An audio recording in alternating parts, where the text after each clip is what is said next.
Sudan में भारी हिंसा का सिलसिला जारी है। सूडान के हालात को देखते हुए भारतीय विदेश मंत्रालय ने एक कंट्रोल रूम बनाया है और हेल्पलाइन नंबर जारी किए हैं।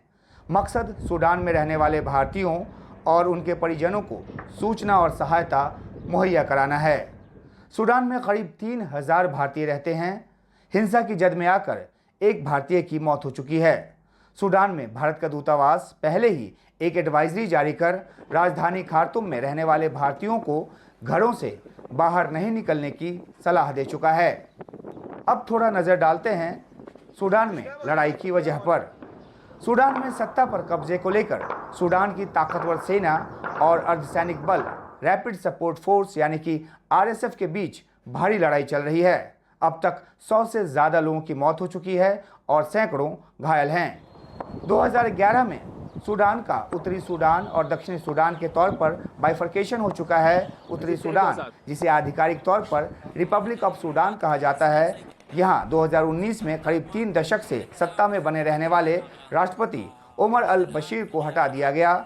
एक ज्वाइंट मिलिट्री और सिविल सरकार बनाई गई, लेकिन 2021 में तख्ता पलट के जरिए सेना प्रमुख जनरल अब्देल फतह अल बुरहान ने सत्ता पर कब्जा कर लिया और राष्ट्रपति बन बैठे। लेकिन इनका अपने डिप्टी और आरएसएफ नेता जनरल मोहम्मद हमदान दगालो से विवाद हो गया। विवाद की एक प्रमुख वजह ये रही कि हमदान आरएसएफ के करीब 1 लाख सुरक्षा कर्मियों को सेना में शामिल कराना चाहते थे, जिसे अल बुरहान ने एक खतरे के तौर पर देखा।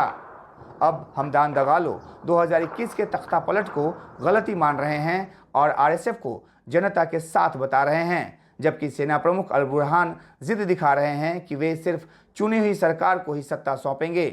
सूडानी सेना और आरएसएफ के बीच पहले लड़ाई सेना और सुरक्षा बलों के बेस तक ही सीमित थी, लेकिन फिर आरएसएफ ने नागरिक इलाकों में अपना बेस बना लिया। इनको निशाना बनाने के लिए सूडानी हवाई सेना ने बमबारी शुरू कर दी। शनिवार को भड़की लड़ाई में खार्तूम एयरपोर्ट भी जद में आया। यहाँ कई नागरिक विमान तबाह हो गए। लड़ाई की ऐसी हालत में सूडान से बाहर निकलने वालों के लिए भी मुश्किल पैदा हो गई है। समझौता कराने में मदद की पेशकश लेकर कीनिया, दक्षिणी सूडान और जिबूती के राष्ट्रपतियों का यहाँ पहुँचना भी मुश्किल है। अमेरिका, यूके और यूरोपीय यूनियन ने हिंसा छोड़ बातचीत के जरिए मसला सुलझाने की अपील की है, लेकिन हालात जल्द काबू में आते नजर नहीं आ रहे।